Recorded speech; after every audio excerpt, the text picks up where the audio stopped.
Hello guys, so for today's video ay i-share ko sa inyo guys kung ano yung trabaho ko before. So before ako na nag-abroad, before pa noon. So nakaranas ako guys na magtrabaho or mamasura or dump site collector. I don't know guys how you call that, dump site collector, garbage collector. I think dump site collector because kami yung mga namimili doon ng mga basura or tagapili doon sa dump site. So that was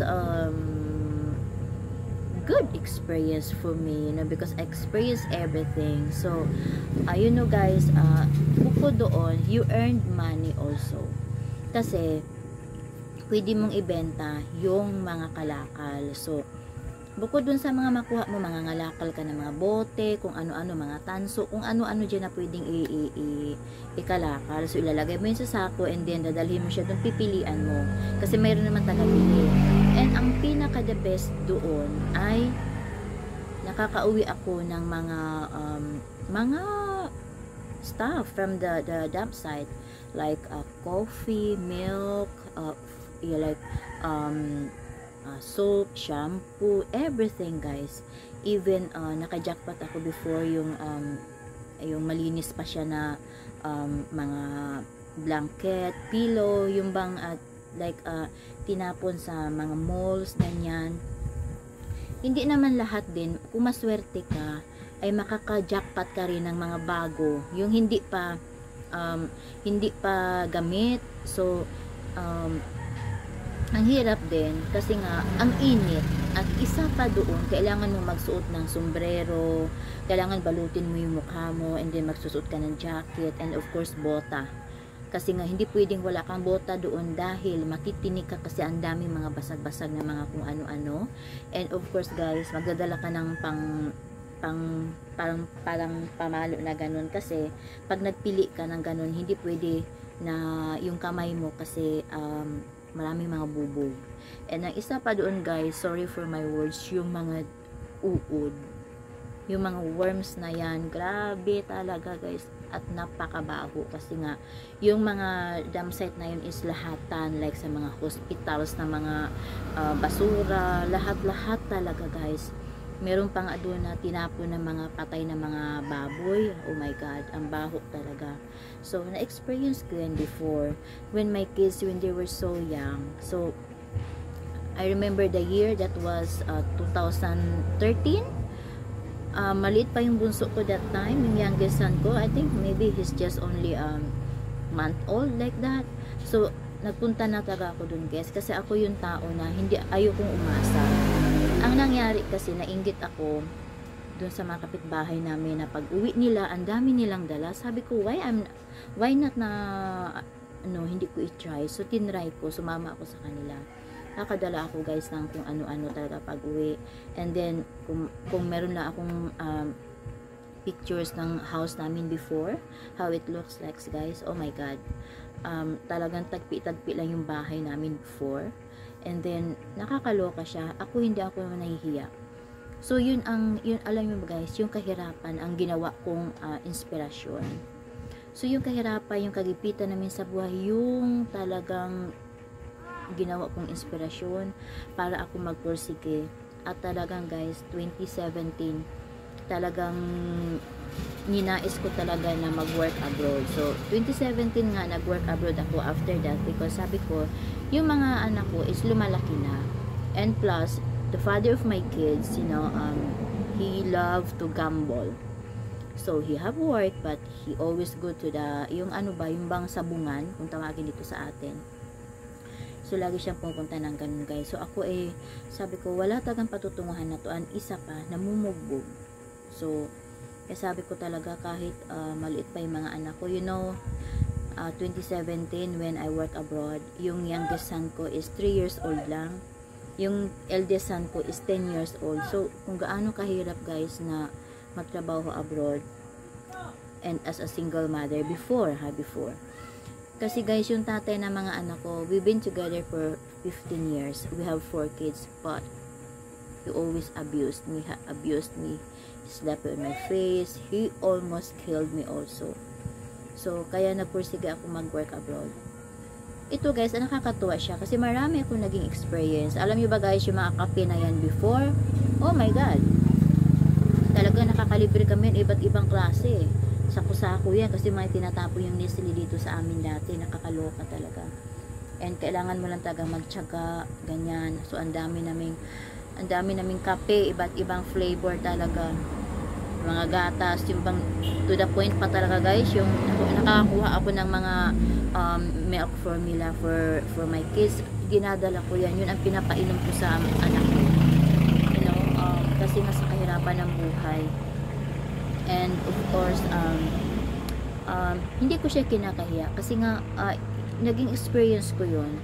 Yung pagiging mahirap ko na yun before, ngayon naman is mahirap pa rin naman ako. I'm still poor now, you know, but not as same as before. So, and talagang I use that experience as inspiration, guys. Never give up. For me, I never give up. I'm always praying talaga na si Lord ay walang ibibigay na trial sa'yo na hindi mo kaya. Dapat sa lahat ng pagsubok na ibinigay sa'yo ay kayanin mo. Wag kang sumuko. Yun talaga ang motto ko sa life, never give up. Never give up, you know. Especially nung nag-abroad na ako, grabe din yung dinanas ko. So, yung experience ko din guys na nag-work ako sa dump site. Oh my God, nakakaano siya, kung isipin ko siya ngayon, kung iisipin ko talaga, nakikita ko pa siya kasi malapit na dito sa amin, pero close na yung dump site. 2018 na close na yung dump site dito. So, kung iisipin ko talaga sa ngayon, hindi ko siya napagsisihan kasi nga yun ang naging way. Naniniwala kasi ako na lahat ng pinagdaanan natin before is part yun ng ating buhay. Hindi tayo magiging ano ngayon kung hindi natin lahat yung pinagdaanan before, right? So dapat strong tayo. Ako guys ha, I have 4 kids. Nung iniwanan ko sila 2017, maliit pa yung mga anak ko, pero kinaya ko guys. Yes, it hurts a lot. It hurts a lot as mother na pupunta ka ng ibang bansa. You have to take care other kids, and then your kids, you know, walang nagbabantay dito, wala ako physically, and before I cannot even talk to them every day because of they don't have phone, they don't have of course signal, alam mo naman ba dati, pero ngayon of course everything is changed now, everything is different now, no?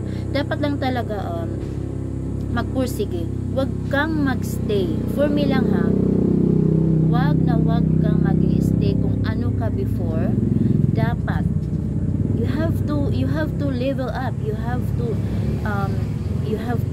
dream, you have to like kailangan mong magsumikap. Wag kang mag-i-stay doon sa kahirapan na yun, kasi ang daming paraan kung paano mo mapaganda yung buhay mo. Ang daming paraan. Just because ako before akala ko guys doon lang talaga ako. Sabi ko before, maybe this is for life na I'm here working at the dump site, but sabi ko after how many years, sabi ko no, kung dito lang ako magtrabaho sa dump site na ito, hindi ko mabubuhay yung mga anak ko, hindi ko mabibigyan ng magandang kinabukasan yung mga anak ko. Kasi kapag nandoon ka lang sa dump site na yon, bukod sa sobrang init, hindi naman ganun kalakihan yung kita din naman. So, of course, kumikita ka, pero pabarya-barya lang, napakahirap. Ayun ba yun, nagpapainit ka na maghapon, grabe ang init, di mo kaya na ako dati, talaga nagkabinat-binat ako ng ganyan, pero wala akong ibang choice, kundi gusto ko kasing tumulong. Ayoko na umasa dun sa tatay ng mga anak ko, ayokong umasa. Gagawa ako ng paraan para sa akin na makalibre kami. Kasi nga, I know na he is not a good father to my kids, you know, because he always gamble. Every time that we have money, we go to the sabungan, ganyan. Di ba nakakaloka guys? So, sabi ko talaga no, hindi ako mag-i-stay ng ng pagiging ganito lang kahirap ng buhay ko, kasi kawawa yung mga anak ko guys. Ang taas ng pangarap ko sa mga anak ko, ayoko nang hanggang doon lang, no. And now I'm so thankful because after, of course, namasura ako sa lahat na nangyari sa buhay ko, and then nag-abroad ako, and then now I'm here with my kids, and then they're growing up now guys. Meron akong college, yung bunso kong yung panganay ko is magsi-single year college na, and then yung youngest son ko is graduate na siya ng grade 6, yung second child ko is graduate siya ng grade 12 this next month, and then yung third child ko is grade 10 na. So I am so thankful, and especially what happened to my life, you know. On my next video guys, I will share everything about my life, you know. Gusto ko ng ganito kasi nga, alam mo yun, para kasi for now, right, if you can see that more on shorts ako for my husband paint him, more on shorts ako, but I will upload videos like this, you know. But guys, of course, I don't wanna tell everything here because I want it, you know, step by step sasabihin ko. I will tell the story. So for now, sinishare ko lang muna guys na I have experience working as a dam site collector. I'm proud of it because if I don't experience that, I'm not here now. So yun guys, sa next video ko ay i-share ko naman lahat, and then about how the father of my kids abused me, ganon guys. So for now, this is it muna, no, about the experience of working in a dump site. So I'm proud of it, being that experience is, I'm proud of it, you know. That is part of my life. So guys, thank you for watching, and don't forget to subscribe, like, and comment, because new channel ko lang to guys. Now before, I have an old channel before, but I already deleted it. So shout out to my babe Cambotunen X. Before is the channel, you know, when we met on YouTube, but now he changed it to Keeping Mixmaster. Subscribe to his channel. So thank you guys for watching, and God bless us all. Thank you. Don't forget to subscribe.